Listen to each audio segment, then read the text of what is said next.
Welcome back to Real Florida Magazine. Welcome back here today on the beautiful campus of Florida Panhandle Technical College.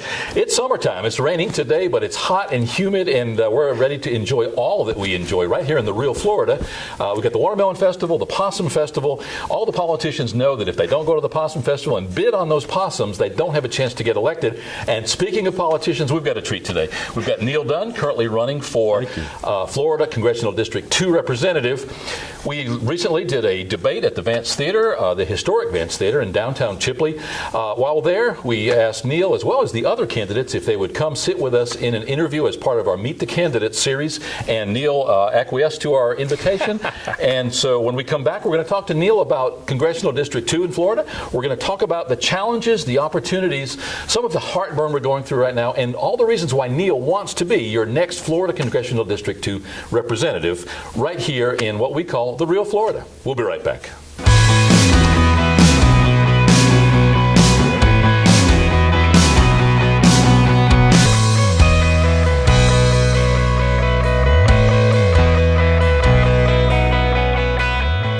Welcome back. As mentioned, our guest today is Neal Dunn. Thanks so much for making the trip over here. With you. You actually live in Panama City, so you're relatively close. You didn't have to come a huge distance. Let's talk a little bit to start with about Neal Dunn. Talk a little bit, Neal, if you would, about your background, your history, your education. I know that you're a physician and a surgeon, and then talk about why you decided to run for this position. Great question. So in terms of background, both my wife and I are identical. We grew up in military families, moved basically every year or two. All of our youth didn't have a set home, as it were, just the military was our home. I went into college and then on to med school, and the day I finished med school, I joined the Army. So I was back in the moving again, and I really never had a home to grow up in or to call a home until we got out of the military in 1990 and settled in Bay County. And we settled there because it was a very friendly environment for veterans. And you may recall from the Vietnam era, wasn't always friendly for veterans, but it always has been friendly for veterans here on the Gulf Coast of Florida. It's a warm, welcoming place, and we made a good choice, and we raised our family there. Well, from Eglin to our west, and obviously Tyndall, and then the Navy base, huge military population.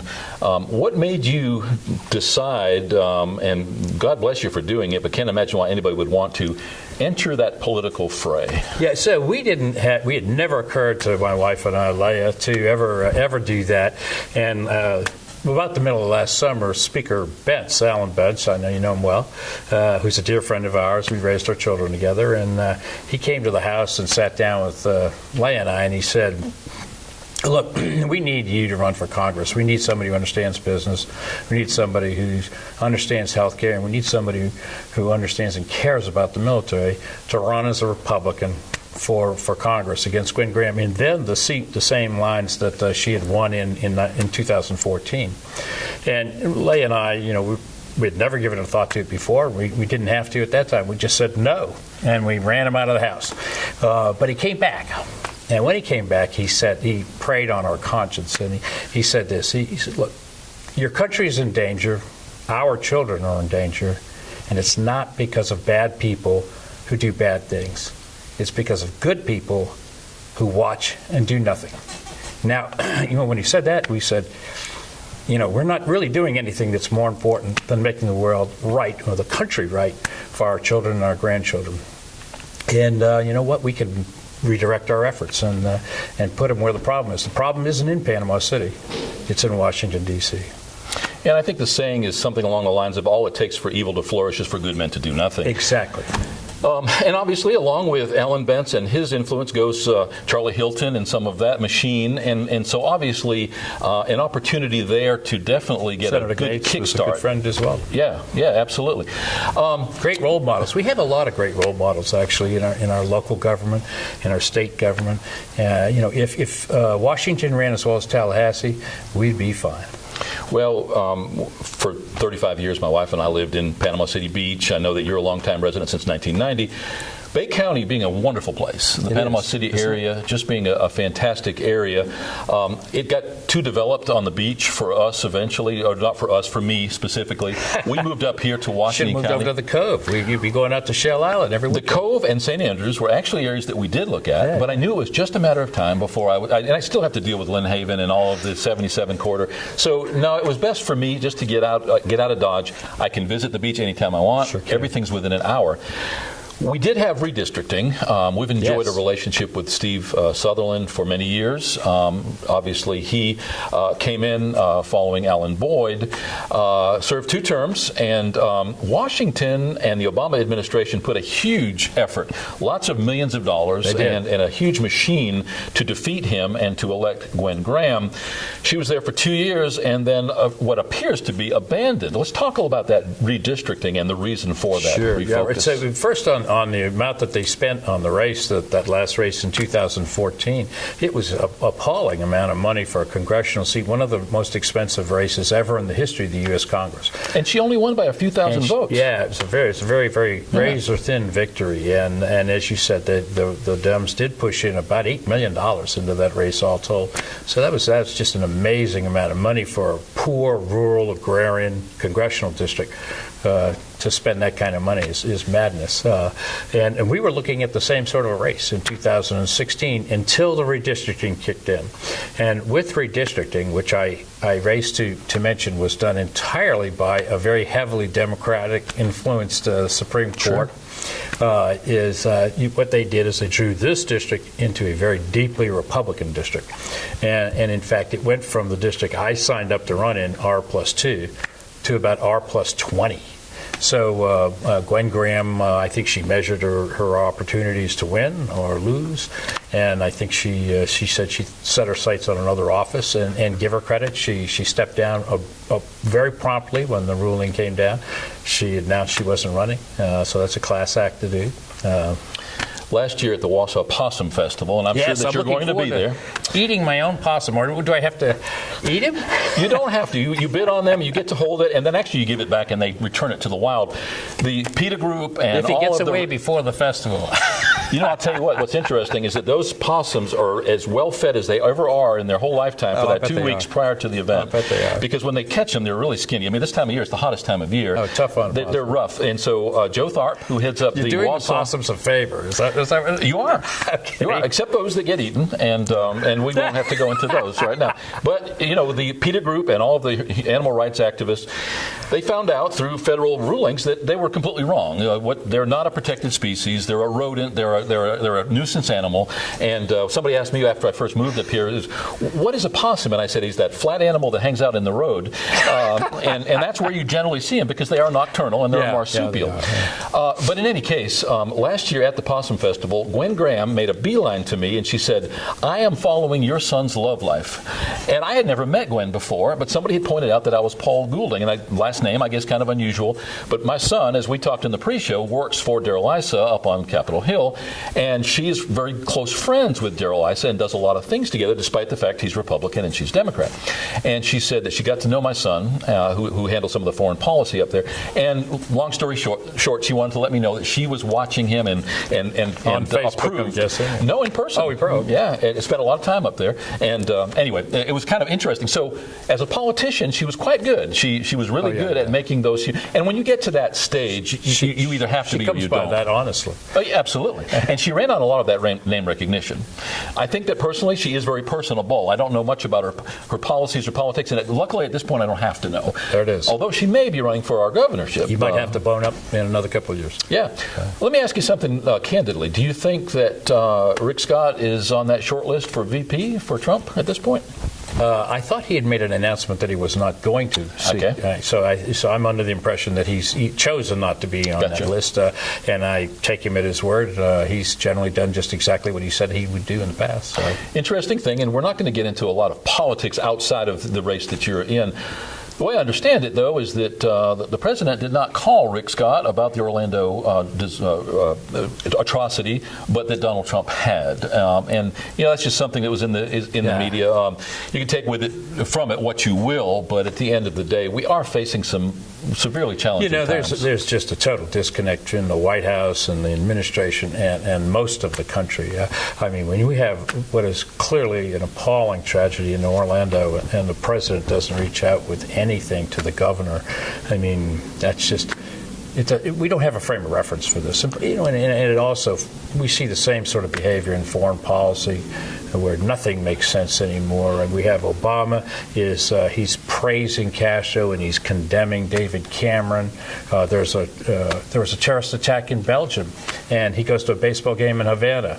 You and I grew up in America that doesn't have a frame of reference for this kind of presentation. It just doesn't make sense to us.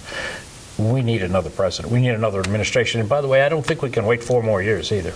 I think we need it this time. This may be the last chance. Well, and we sort of said that 4 years ago. I think we pretty much were right. I agree. We still may not make it to January. The Chinese curse is, may you live in interesting times. And I think that there's been nothing more true than that. Things certainly are interesting. Let's go back to getting on track here. Congressional District 2, before redistricting, around 11,000 square miles, 650,000 people. Do you know roughly what those numbers are now? I had the staff look it up for me, and I want to say it was 17-something thousand square miles. It has now been dubbed, and I haven't done the contest, but it's been dubbed the largest congressional district geographically east of the Mississippi. So it is a great big piece of property, yeah. and it means driving a lot, getting out, meeting a lot of people. Good news, they tend to be very conservative, good-hearted, deeply religious people from all the way from Ocala to Bonifay. I mean, you just can't find a bad pocket of people in there. Yeah, not till you get south of Ocala do you start getting into some of the more crazy parts of Florida, I think. But here's the thing: you do have disrespect my fellows. Well, I don't find that disrespectful, and especially since I'm the one that said it. But you do have some disparate lifestyles within that CD2. You've got the tourism along the coast. You've got some very heavily agricultural areas to the north. Agriculture is the #1 business of the district. So absolutely, I thought it might have been military. It's not, or government. It's not. It's agriculture, especially if you remember that. Farming trees is agriculture. So there's a lot of agriculture in this district, and there's also dairy farms and cattle ranches and row crops and cotton, peanuts. So this really is a very agrarian district. You don't have to get more than 8 or 10 miles outside of Tallahassee, and you're in farmland. That's right. So yeah, we've basically isolated, in an isolated fashion, we've civilized certain areas as far as the municipal part of it, but we still have that country atmosphere, which I love. I think we dubbed, not knowing that the Florida Park System had already used the term, we dubbed our magazine and our TV show Real Florida for that very reason. We feel that this is what the early settlers saw when they first came here. It wasn't the Disney World, it wasn't the Kingdom of the Rat and all that stuff down there. It was definitely this more salt of the earth people, and you alluded to that. Yeah, I think so. In your travels, how are you being received? Talk a little bit about that. I know that Alan Boyd's ghost is still out there. Steve Southerland, now Gwen Graham.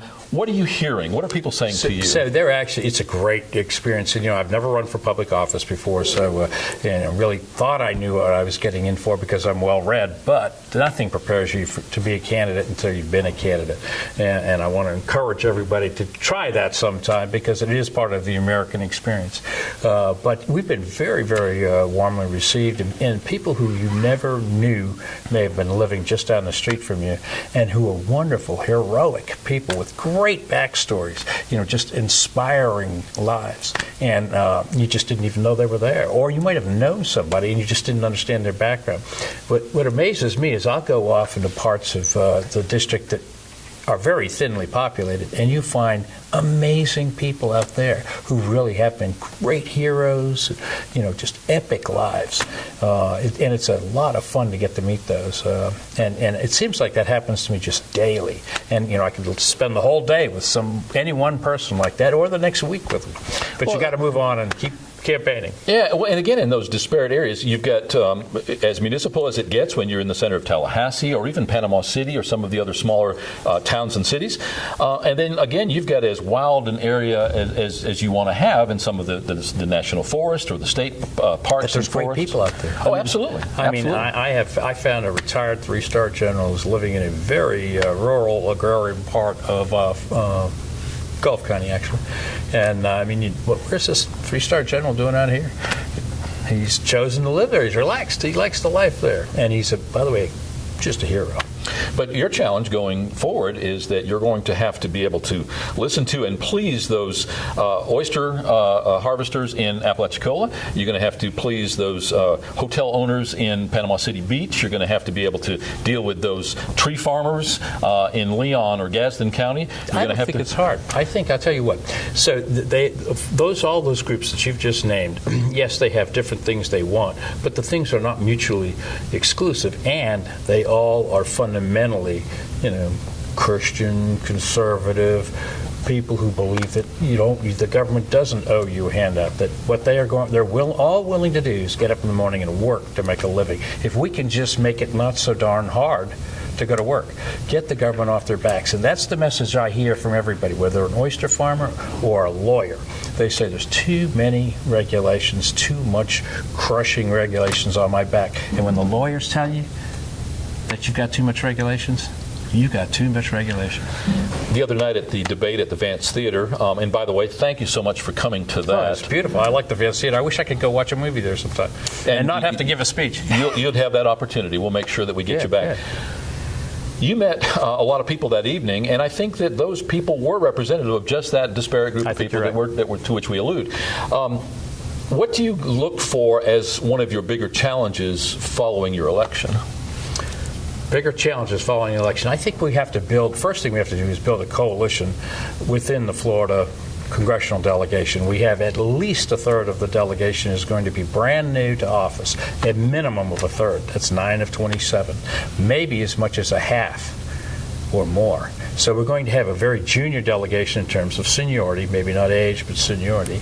And that tends to make our impact, our clout as a state, less in Washington. The only way we can combat that is work together. We have to be able to pull together quickly. Together, we can handle anything better than we can alone. Remember that scene from Gladiator?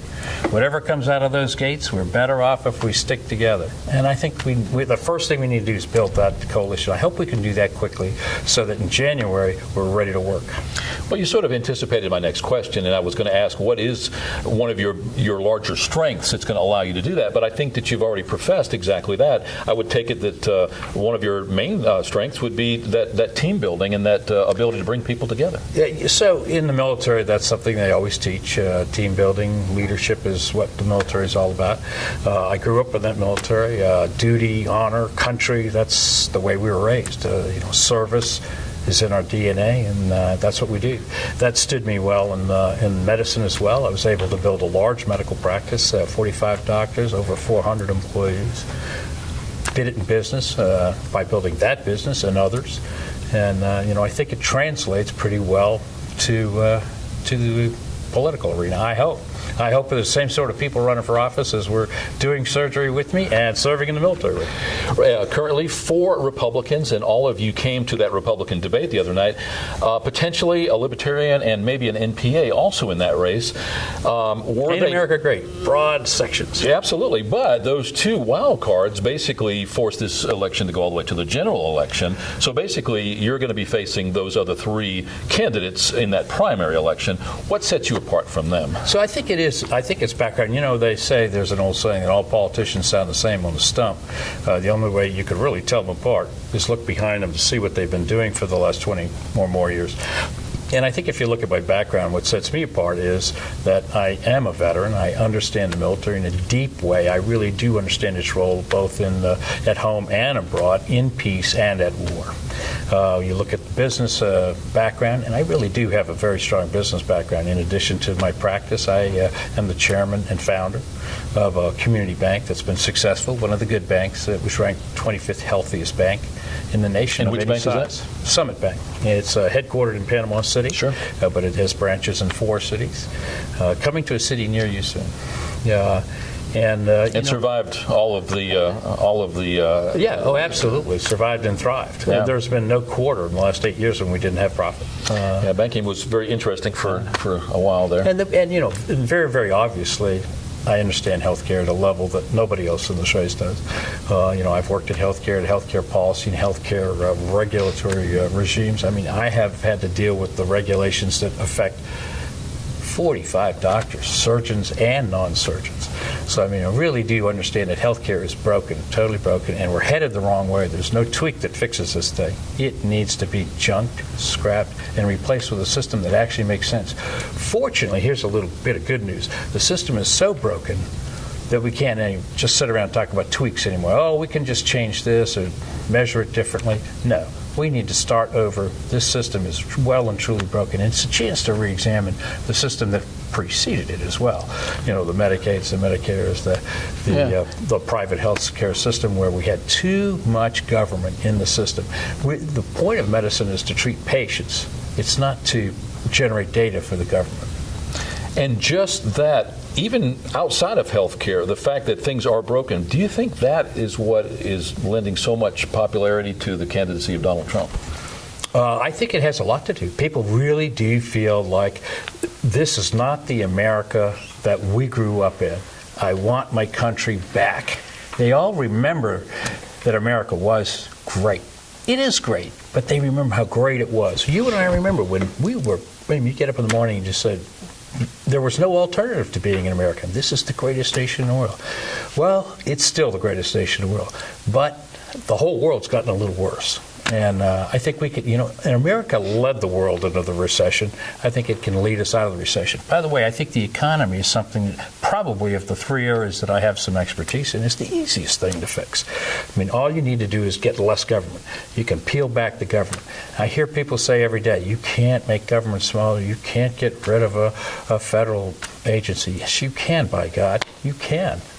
If you can get rid of ISIS, you can get rid of the federal government agency. At the end of the day, realistically, all trappings aside, as one of over 400 people sitting in that chamber, what can Neal Dunn do to help Northwest Florida? That's a great question. People ask me all the time, if you're one in 435, what difference can you make? And the answer is you don't want to be one of 435. You're going to be one of 50 or 40.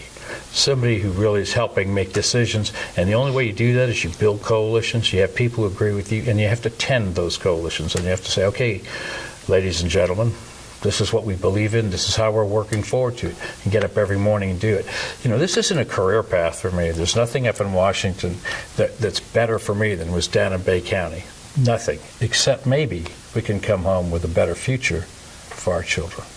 You mentioned being able to have the counsel of Alan Bentz and others. That's been a big help. Yeah, as Steve Southerland, I would imagine as well. Steve has endorsed and been very helpful. You're able to go into a situation not having to break new ground entirely, but rather being able to build on some things that have already been done for Northwest Florida. There, I was successful in business and military and medicine not because I'm so very brilliant, but because I had great mentors. I had great mentors, and I still have great mentors, and I think that they'll serve me well in this task before us.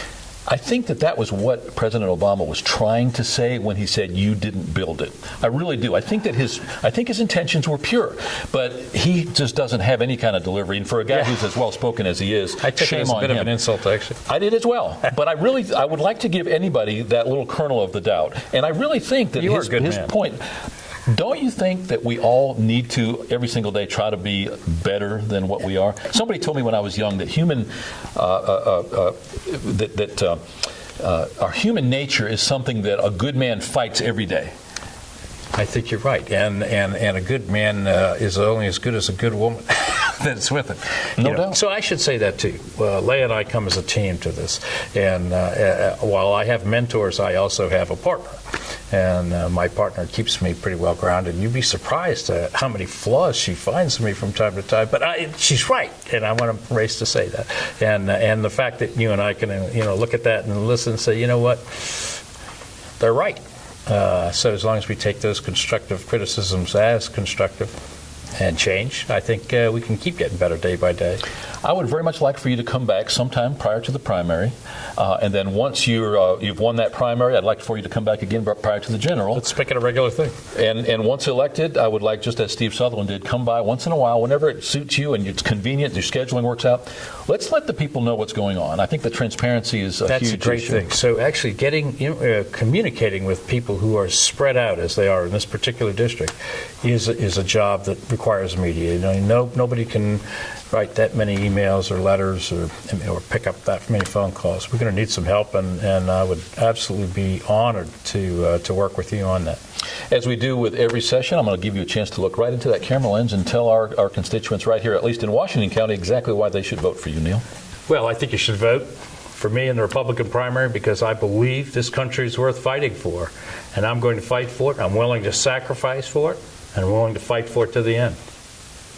Well said. Thank you again for your time. You brought Harold Basil up with you this time. Well, somebody has to chaperone. Yeah, well, Who's chaperoning you?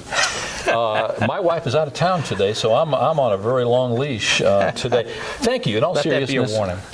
In all seriousness, thank you so much for your time. I know that you're in DEF CON 5 right now. You've got an event this evening. I mean, it really is fun. Yeah, you're going to meet. I expect to meet people this evening that I've never met before and be amazed. Our definition of fun is definitely different. But thank you again for your time. Thanks so much, Paul. Our guest today has been Neal Dunn, currently candidate for Florida Congressional District 2 representative. Another in our series of Meet the Candidates. I don't know that there's anything I can say that hasn't been said. Hopefully you'll check Neal out, nealdunn.com. If you have any questions, he's neal@nealdunn.com. I'm certainly sure that he will answer emails. Check out his website if you have any questions. Over time, you'll get to meet all of the candidates for Congressional District 2 here in Florida, and over time become that educated, informed voter making the right choice for the right reasons as it pertains to your lifestyle. We'll be right back.